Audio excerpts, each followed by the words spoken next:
Hello, good afternoon, or it could be morning or evening, depending on where you are in the world. Um, I just wanted to pop in today to offer a couple of demonstrations for fixing knitting mistakes. I've had quite a few readers tell me that they were interested in certain kinds of knitting mistake fixes. One was, could you demonstrate how to I don't remember exactly how she put it, but she said something to the effect of, could you demonstrate how to unknit a row of stitches? And then I've had many people say that they would like to know how to correct a drop stitch.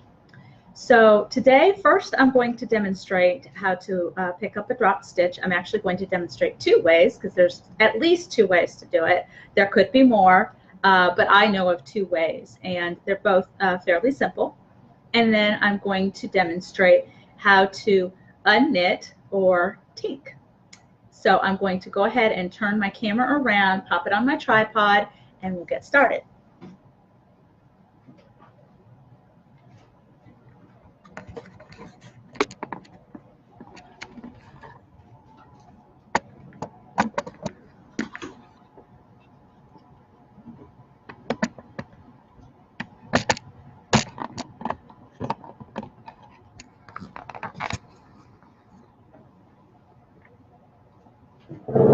Alrighty.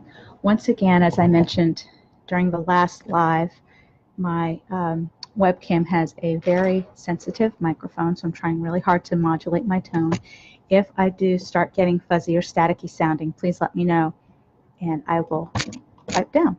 Hang on, let me fix my camera angle here. I want to make sure that you guys can actually see my knitting. That's not quite right. Hold on.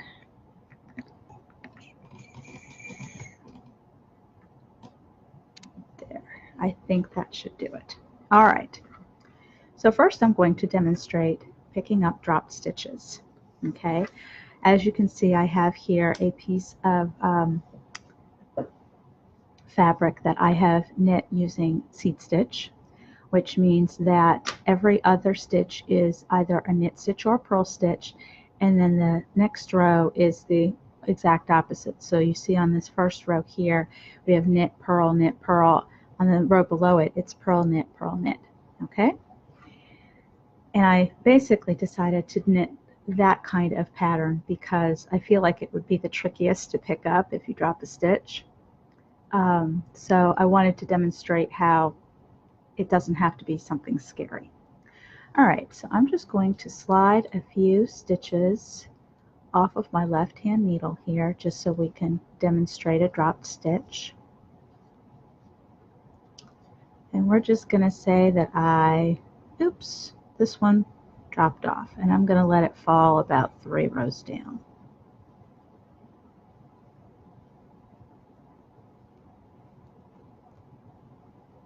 Okay. Now, there's two ways that you can pick up that kind of dropped stitch. First is with a crochet hook. This is the biggest crochet hook I own, by the way, because you might be able to tell I'm using very large needles and very thick yarn. I discovered during the last live that this is really the best way to demonstrate any kind of knitting technique because it's easier to video and it's easier to see. So anyway, hello Claire, nice to have you here.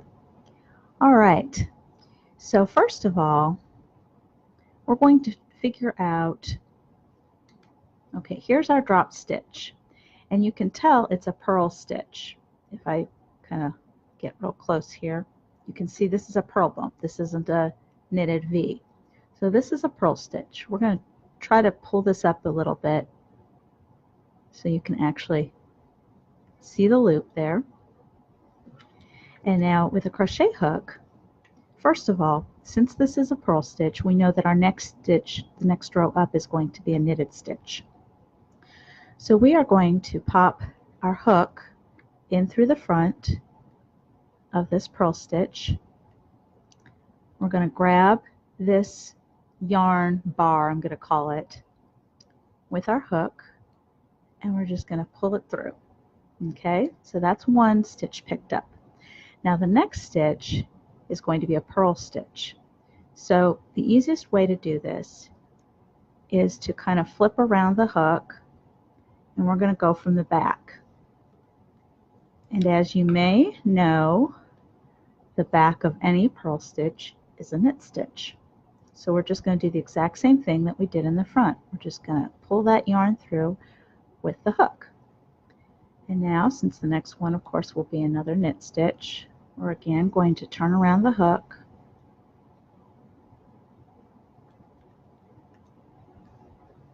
And we're going to flip around the knitting.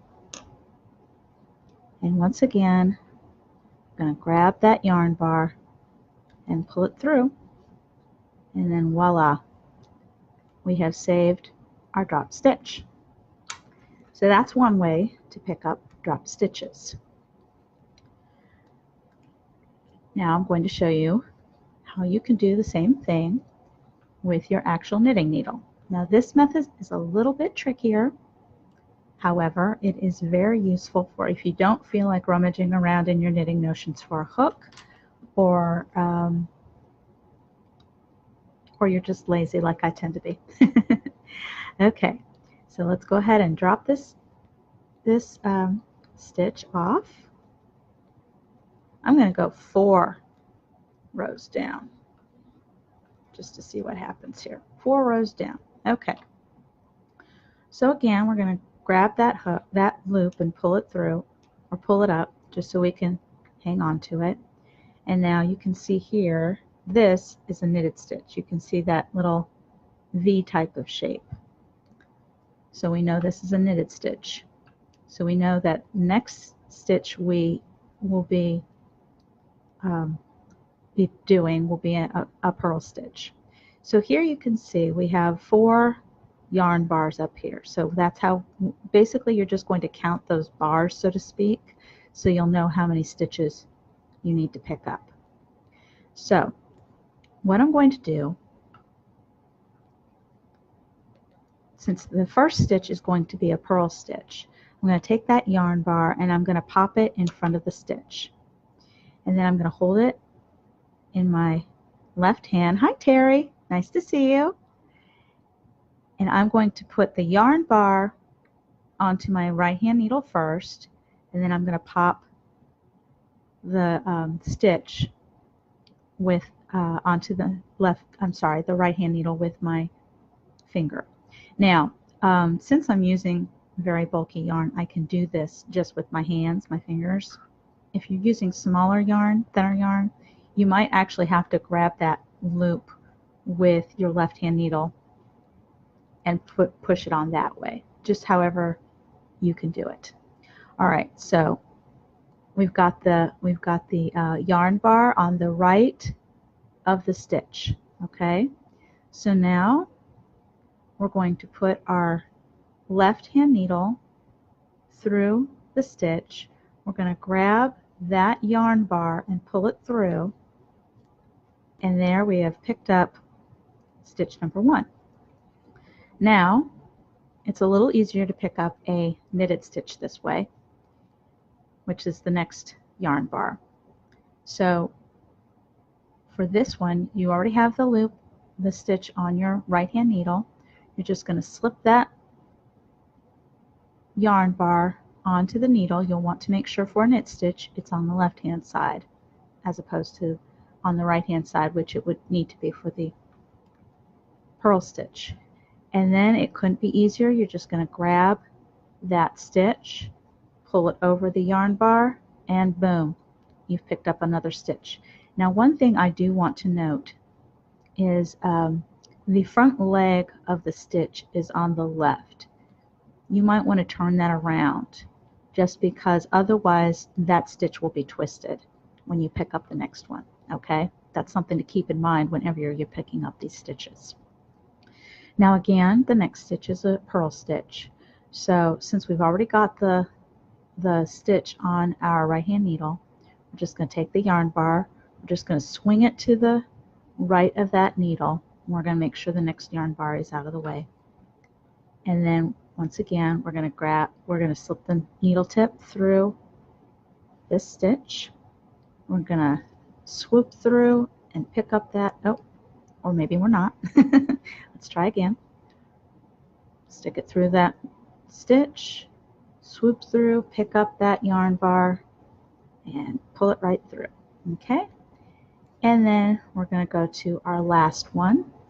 Again, just slip that yarn bar right there to make sure it's on the left of the stitch on the needle.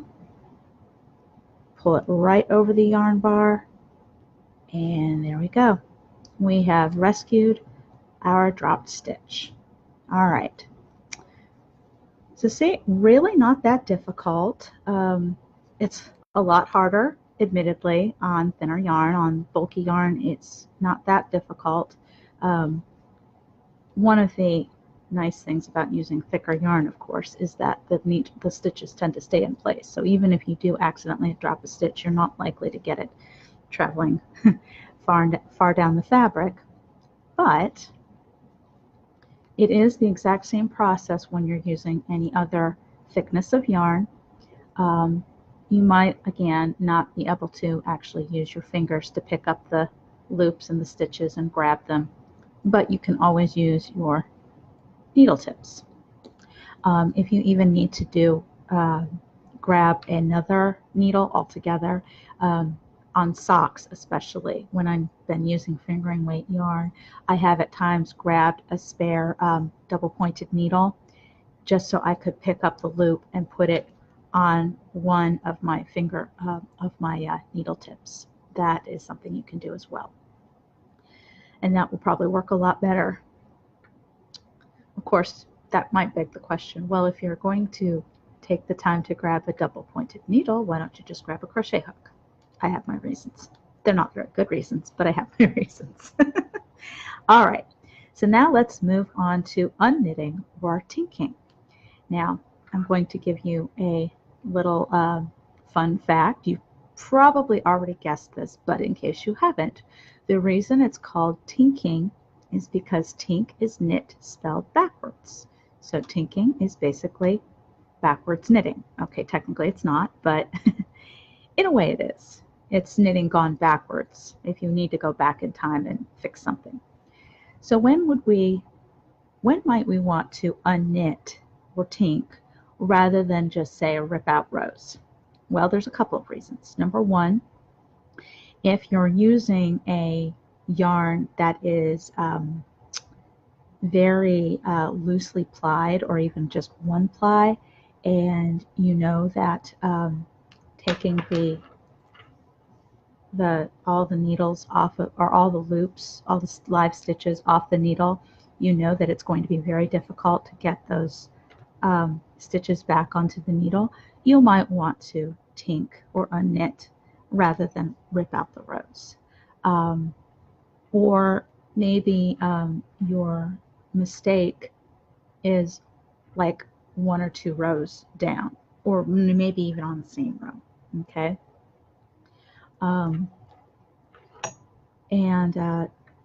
Tinking is something I normally do when I discover that I've messed up my pattern. Like, for example, if this is a seed stitch, which is, as I mentioned, every other stitch knitted and purled, and it also alternates between the rows. Let's say I happen to notice that I did 2 knit stitches in a row or 2 purl stitches in a row, which could mess up the pattern. That's when I would unknit, and that's the most frequent time that I unknit. Okay, so let me show you how it's done. It's actually pretty easy once you get the hang of it. Angela says, are circulars just for in the round or other items too? Angela, I use circular needles for almost everything. As you can see, this is flat knitting right here, and these are circular needles. And what I love about using circular needles for flat knitting is I don't ever have to worry about losing the other needle. I lose needles that are detached all the time. I can't even tell you how many loose needles I've lost. And it's especially helpful for traveling for that reason. Angela asks, what's the largest needles you would use for socks? It depends on what kind of sock you're making. If you're just making regular, everyday socks that you would wear with normal shoes, I would probably not go any larger than a size 3 needle. and that's using fingering weight yarn. If you're knitting house socks, I might use a size 7 or even a size 8 with worsted weight yarn, or if you even want to create like slippers, then I could use needles as large as this.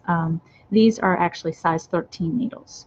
You could even go bigger than this. This happened to be the biggest size of needles that I easily found last night when I was preparing for this live. So Angela says I want fast socks.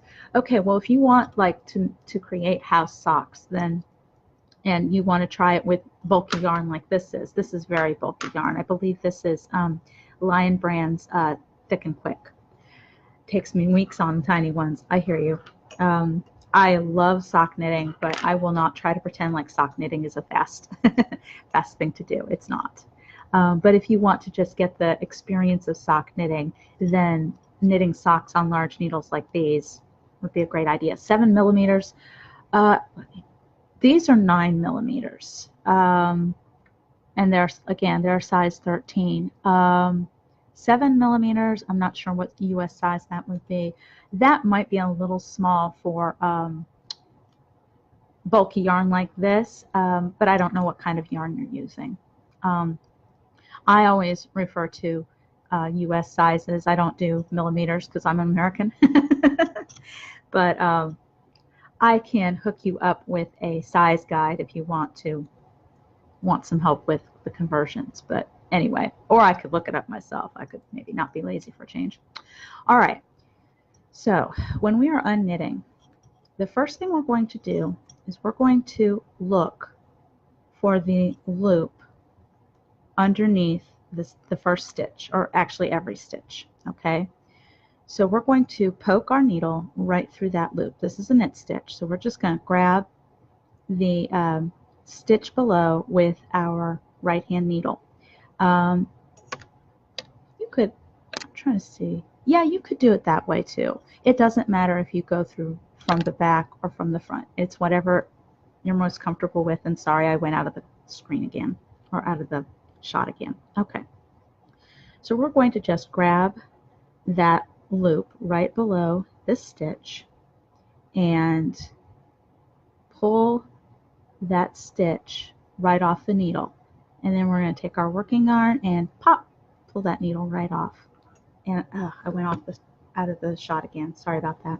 Angela, no need to apologize. It's all good information. Okay. So I'm going to try that again, and hopefully, let me see if I can back my camera up a little bit. Actually, I think that did the exact opposite effect that I wanted. Let me try to tilt my camera up just a little bit. There we go. Hopefully that way I won't get out of the frame. Okay. So now with a purl stitch, you're going to do the exact same thing. You're going to look for that loop, that space underneath the stitch, and we'll stick our right hand needle right through that loop. We're going to pull the stitch off of the needle, take our working yarn, and pop that right off. Okay? Angela, I will do exactly that. As a matter of fact, Angela asks for a beginner fast chunky sock tutorial. I have just what you need. I'm going to hook you up with Silver's sock class. That is how I learned to knit socks, and you're going to love it. I will definitely hook you up with that after I've gone off the air, so to speak.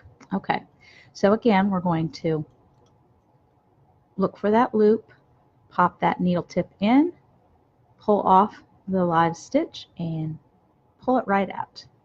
I'm going to do that a couple more times just so you see, and it is the exact same process whether you're unknitting or tinking knit stitches or purl stitches. Either one. I'm going to try going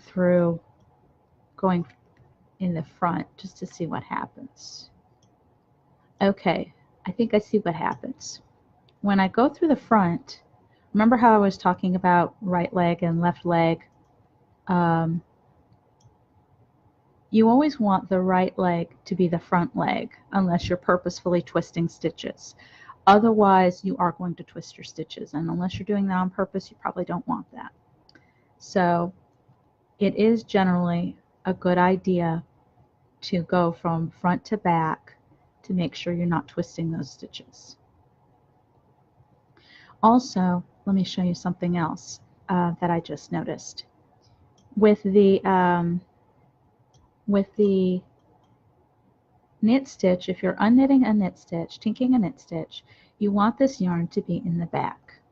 Okay, let me show you what happens if you put the yarn in the front and you're trying to tink a knit stitch. Okay, first of all, it's going to be harder to find the loop. But let's say you manage, or not. Okay, let's say you manage and you pull off that stitch. Oh, absolutely nothing happens. Okay, but okay, maybe it's fine for the knit stitch, but for the purl stitch, you definitely want. All right, let's see what happens if you're doing a purl stitch and you keep the yarn. Oh, absolutely nothing. All right, you know what? Ignore what I just said. It doesn't matter whether you have your yarn in the front or in the back. If it is in the back, especially if you're a continental knitter, it is going to be easier for you to find that gap if you've got your yarn in the back. It's also going to make it easier to pop off the old stitch. Angela, must I have nylon content for socks? That is a good question. I don't think it's, well, okay, it depends on what the other content is. The reason that nylon is often put in sock yarn is because it makes the yarn stretchier, okay? But I don't know if that's essential. Now, here's what you don't, okay, all right, let me put it this way. If you are using a very unstretchy yarn, like say cotton or bamboo or linen, something that has no give whatsoever, yes, you're going to want nylon. But if you're using wool or even acrylic, although I wouldn't recommend acrylic for socks unless it's blended with something else, because acrylic has a tendency to trap heat and not allow moisture to wick out. So I wouldn't recommend 100% acrylic for socks for that reason. However, acrylic is just stretchy enough that it probably would work for socks in that way. But that's what the nylon is for. It's to help make the yarn a little stretchier. So unless, again, you're working with a, if you want cotton or bamboo or linen socks, or even silk socks, which silk is actually a great material for socks, but silk doesn't have a whole lot of stretch to it. I've seen silk mixed with, I've seen silk sock yarn where the silk was mixed with, was blended with other fibers to give that stretch. And let me finish the tinking here. And for that reason, that's when silk has been a really good yarn for socks. But otherwise, it's not. It's necessary.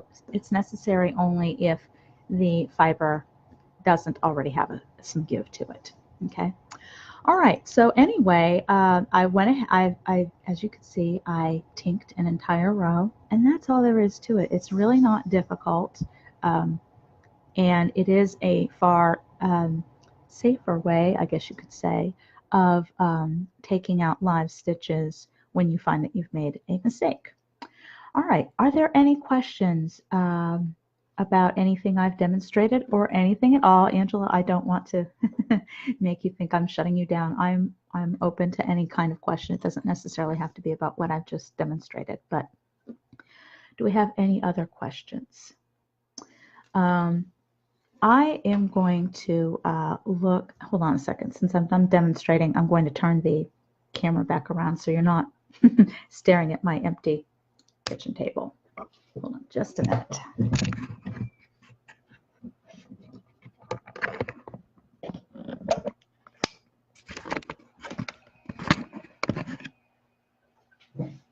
and I've cut my head off.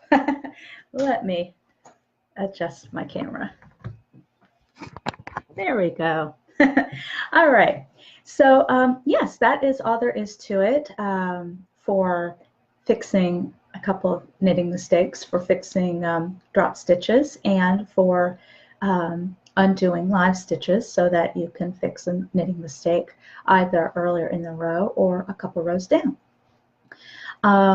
Thank you for watching. I wanted to mention that if you do have, if you happen to watch my last 2 Facebook Lives where I demonstrated circular knitting, if there was anything I didn't address that you would like to see addressed in a future Facebook Live, please let me know. Also, if there's anything else you'd like to see me address in a Facebook Live, whether it's about circular knitting or about anything having to do with knitting, you can leave a comment and mention that. Angela says I try not to. You try not to what, Angela? Oh, thank you. Thank you, Angela. I like it. Anyway, yeah, if you have any kind of questions about anything else you'd like to see in a live, do let me know. I'm always looking for new ideas and more ways that I can help you guys. So, yeah, that's all for today. If you have questions after I go off the air, just leave them in the comments. I will leave a couple of things in the comments. Oh, I almost forgot. I wanted to show you guys something. Looky, I got a yarn bowl. Someone in a previous live mentioned yarn bowls as a way to help keep the yarn from tangling. Obviously, this is a small bowl, and I only have one ball of yarn. But yeah, I got a yarn bowl. This is from Darn Good Yarn. I love it. I am so excited to finally have a yarn bowl. Yay! This is what it looks like on the inside. It's nice and smooth, and it's wooden. If you don't know about Darn Good Yarn, I will leave a note on in the comments, and I will link you to a post that I wrote about Darn Good Yarn, so you can learn all about that. It's a really great company. Angela, I am on YouTube. I will link that in the comments as well. I don't have a ton of videos there. I do most of my videoing here on live, but I do have a couple of videos, so I will leave comments to that as well. Anyway, oh, was it really? Okay, Angela. It was Angela who mentioned the yarn bowl. So anyway, yes, I got a yarn bowl. This, like I said, it came from Darn Good Yarn. They happen to be selling these yarn bowls. They're not terribly cheap normally, but they have some yarn bowls for sale that are, they call them irregular. I can't find anything irregular about this yarn bowl, and I paid way less for it than I normally would. So that was nice, and I love this bowl. I was hoping when I ordered it that it would come before my next live so I could say, look, I have a yarn bowl, and it did. So, all right.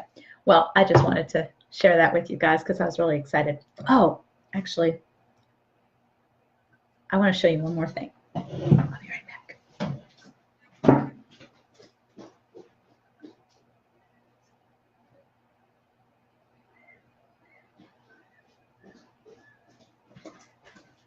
Okay, I don't normally leave my lives mid live, but I wanted to show you.